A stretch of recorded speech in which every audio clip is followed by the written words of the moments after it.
오늘 우리가 함께 통독하게 되실 사도행전 27장과 28장의 내용은 이러합니다.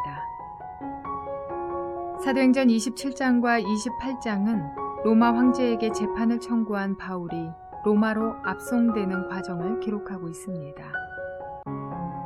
로마로 가는 도중 그를 태운 배가 유라굴로라는 큰 풍랑을 만나 파선합니다.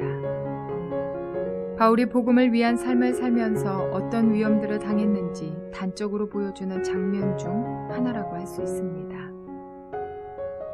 이어지는 28장에는 우여곡절 끝에 바울이 로마에 도착합니다.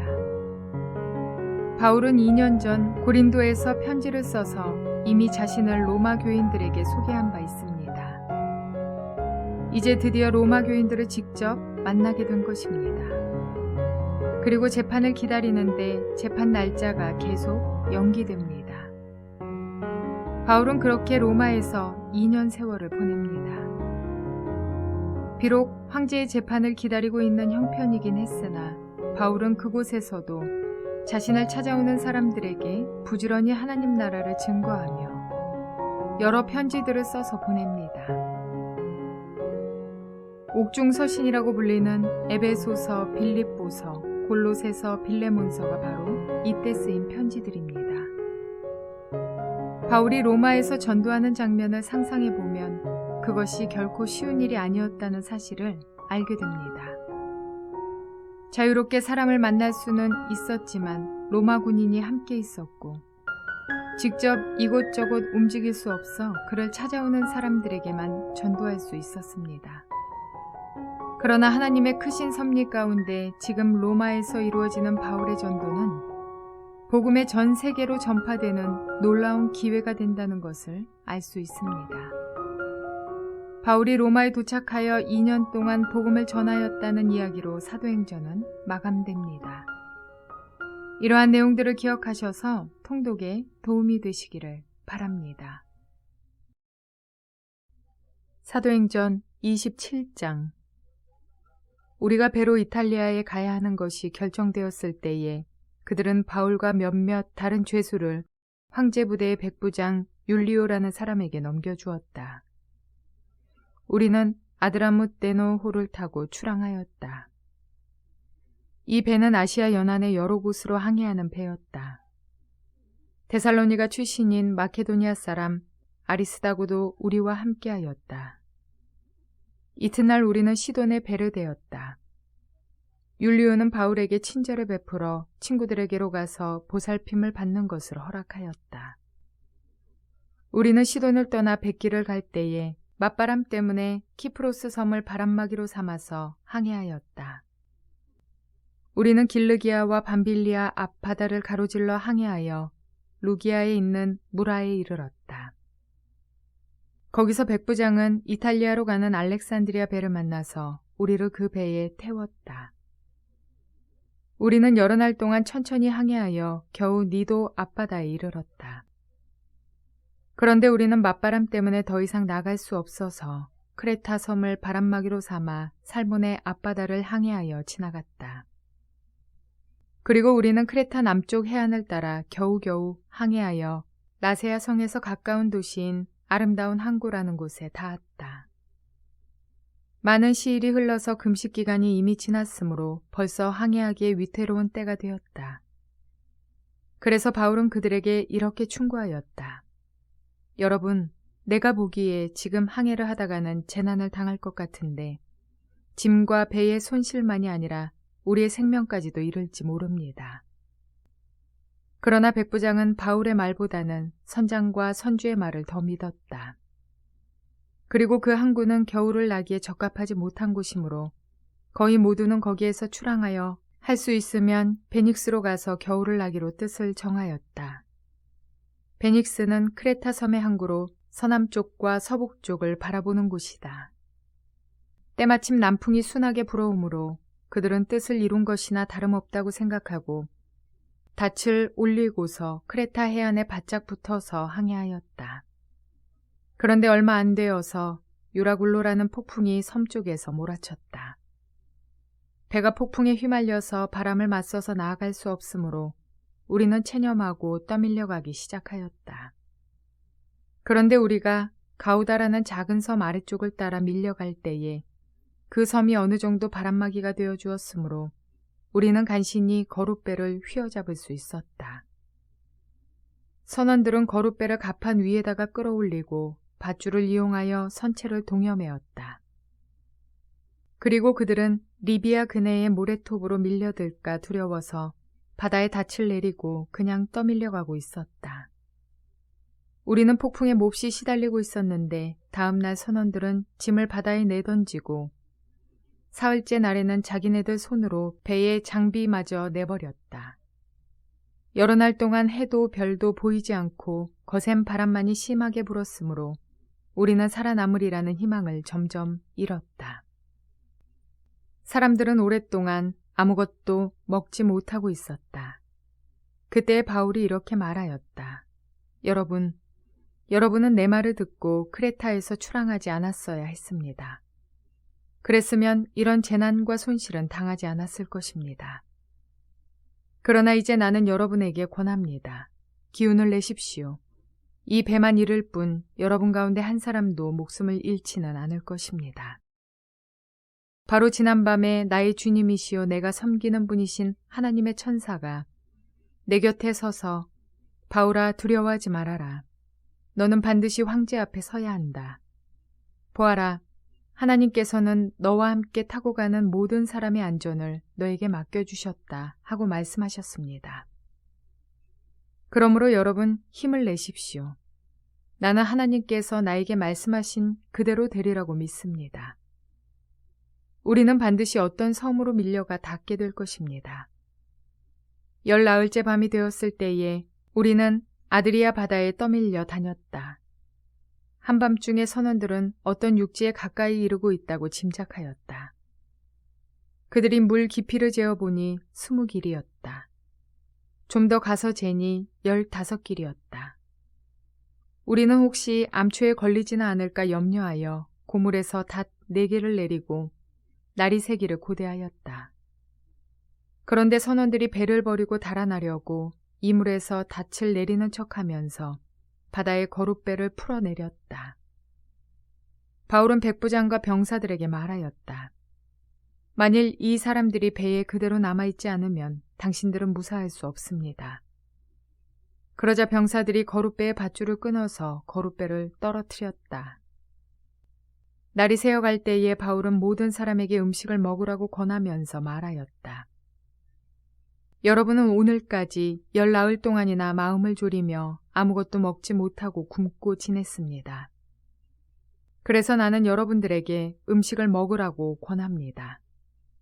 그래야 여러분은 목숨을 유지할 힘을 얻을 것입니다. 여러분 가운데서 아무도 머리카락 하나라도 잃지 않을 것입니다. 바울은 이렇게 말하고 나서 빵을 들어 모든 사람 앞에서 하나님께 감사를 드리고 떼어서 먹기 시작하였다.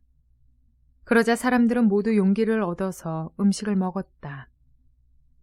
배에 탄 우리의 수는 모두 276명이었다. 사람들이 음식을 배부르게 먹은 뒤에 남은 식량을 바다에 버려서 배를 가볍게 하였다. 날이 새니 어느 땅인지는 알 수 없지만 모래밭이 있는 항만이 보였다. 그래서 그들은 어떻게 해서든지 배를 거기로 몰아 해변에 대기로 작정하였다. 닻을 모두 끊어서 바다에 버리고 동시에 키를 묶은 밧줄을 늦추었다. 그리고 앞 돛을 올려서 바람을 타고 해안 쪽으로 들어갔다. 그런데 두 물살이 합치는 곳에 끼어들어서 배가 모래톱에 걸렸다. 이물은 박혀서 움직이지 않고 고물은 심한 물결에 깨졌다.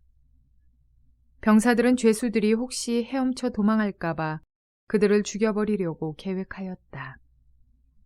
그러나 백부장은 바울을 구하려고 병사들의 의도를 막고 헤엄칠 수 있는 사람들은 먼저 뛰어내려서 무트로 올라가라고 명령하였다.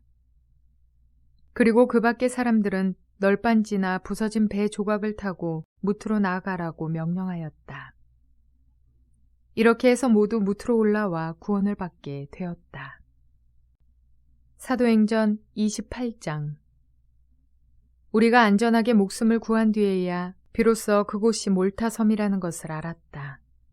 섬 사람들이 우리에게 특별한 친절을 베풀어 주었다. 비가 내린 뒤라서 날씨가 추웠으므로 그들은 불을 피워서 우리를 맞아주었다. 바울이 나뭇가지를 한 알음 모아다가 불에 넣으니 뜨거운 기운 때문에 독사가 한 마리 튀어나와서 바울의 손에 달라붙었다. 섬 사람들이 그 뱀이 바울의 손에 매달려 있는 것을 보고 이 사람은 틀림없이 살인자이다. 바다에서는 살아나왔지만 정의의 여신이 그를 그대로 살려두지 않는다 하고 서로 말하였다. 그런데 바울은 그 뱀을 불 속에 떨어버리고 아무런 해도 입지 않았다. 섬 사람들은 그가 살이 부어오르거나 당장 쓰러져 죽으려니 하고 생각하면서 기다렸다. 그런데 오랫동안 기다려도 그에게 아무런 이상이 생기지 않자 그들은 생각을 바꾸어서 그를 신이라고 하였다. 그 근처에 그 섬의 추장인 보블리오가 농장을 가지고 있었다. 그가 우리를 그리로 초대해서 사흘 동안 친절하게 대접해 주었다. 마침 보블리오의 아버지가 열병과 이질에 걸려서 병석에 누워 있었다. 그래서 바울은 들어가서 기도하고 그에게 손을 얹어서 낫게 해주었다. 이런 일이 일어나니 그 섬에서 병을 앓고 있는 다른 사람도 찾아와서 고침을 받았다.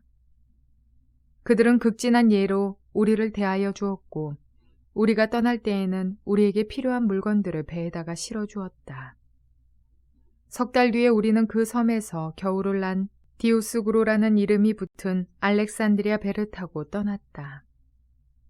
우리는 수라구사에 입항하여 사흘 동안 머물고 그곳을 떠나 빙 돌아서 레기온에 다다랐다. 그런데 하루가 지나자 남풍이 불어왔으므로 우리는 이틀 만에 보디올에 이르렀다. 우리는 거기서 신도들을 만나서 그들의 초청을 받고 이래 동안 함께 지냈다. 그런 다음에 드디어 우리는 로마로 갔다. 거기 신도들이 우리의 소식을 듣고서 아피온 광장과 트레스 마을까지 우리를 맞으러 나왔다. 바울은 그들을 보고 하나님께 감사를 드리고 용기를 얻었다. 우리가 로마에 들어갔을 때에 바울은 그를 지키는 병사 한 사람과 함께 따로 지내도 된다는 허락을 받았다. 사흘 뒤에 바울은 그곳 유대인 지도자들을 불러 모았다. 그들이 모였을 때에 바울은 이렇게 말하였다. 동포 여러분, 나는 우리 결례와 조상들이 전하여 준 풍속을 거스르는 일을 한 적이 없습니다. 그런데도 나는 죄수가 되어서 예루살렘에서 로마 사람의 손에 넘겨졌습니다.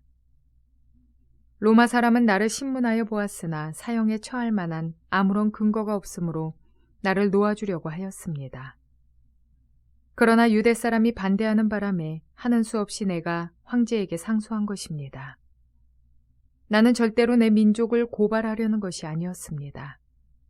이런 까닭으로 나는 여러분을 뵙고 말씀드리려고 여러분을 오시라고 청한 것입니다. 내가 이렇게 쇠사슬에 매여 있는 것은 이스라엘의 소망 때문입니다. 그들이 바울에게 말하였다. 우리는 아직 유대로부터 당신에 관한 편지를 받은 일도 없고 동포들 가운데서 아무도 여기에 와서 당신에 대하여 나쁘게 말하거나 소문을 낸 일이 없습니다. 우리는 당신에게서 당신의 생각을 들어보고 싶습니다. 이 종파에 대하여 우리가 아는 것은 어디서나 이 종파를 반대하는 소리가 높다는 것입니다. 그들은 바울과 만날 날짜를 정하였다. 그날에 더 많은 사람이 바울의 숙소로 찾아왔다. 그는 아침부터 저녁까지 그들에게 하나님 나라를 엄숙히 증언하고 모세의 율법과 예언자의 말을 가지고 예수에 관하여 그들을 설득하면서 그의 속내를 터놓았다. 더러는 그의 말을 받아들였으나 더러는 믿지 않았다. 그들이 이렇게 견해가 서로 엇갈린 채로 흩어질 때에 바울은 이런 말을 한마디 하였다. 성령께서 예언자 이사야를 통하여 여러분의 조상에게 하신 말씀은 적절합니다. 곧 이런 말씀입니다. 이 백성에게 가서 말하여라. 너희가 듣기는 들어도 깨닫지 못하고 보기는 보아도 알지 못한다. 이 백성의 마음이 무디어지고 귀가 먹고 눈이 감기어 있다. 이는 그들로 하여금 눈으로 보지 못하게 하고 귀로 듣지 못하게 하고 마음으로 깨닫지 못하게 하고 돌아서지 못하게 하여 내가 그들을 고쳐주지 않으려는 것이다. 그러므로 여러분은 하나님의 이 구원의 소식이 이방 사람에게 전파되었음을 알아야 합니다. 그들이야말로 그것을 듣고 받아들일 것입니다. 바울은 자기가 얻은 셋집에서 꼭 2해 동안 지내면서 자기를 찾아오는 모든 사람을 맞아들였다. 그는 아무런 방해도 받지 않고 아주 담대하게 하나님 나라를 전하고 주 예수 그리스도에 관한 일들을 가르쳤다.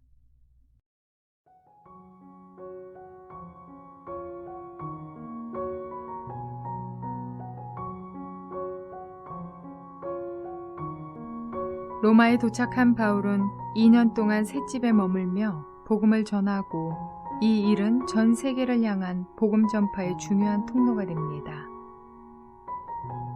사도 바울이 네로 황제 치하에서 순교했을 것으로 추측되지만 사도행전의 저자 누가는 사도행전을 바울의 죽음으로 끝맺고 있지 않습니다. 바울이 다른 사도들과 함께 예수 그리스도의 사역을 계승했던 것처럼 바울의 사역은 또 다른 사람들에게 의해서 여전히 계승되어야 할 사역이기 때문입니다. 하나님께서는 바울을 포함하여 복음을 위해 헌신한 하나님의 사람들을 통해 복음을 땅끝까지 전하고 계십니다.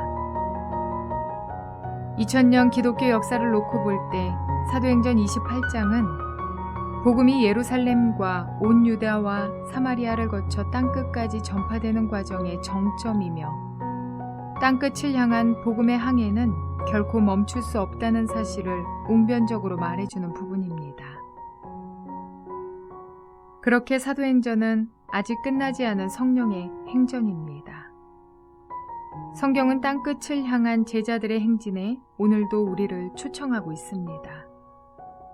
그러므로 오늘도 우리 각자 있는 자리에서 복음을 전파하며 성령의 행전을 이어가는 저와 여러분 모두가 되시기를 주님의 이름으로 축원을 드립니다.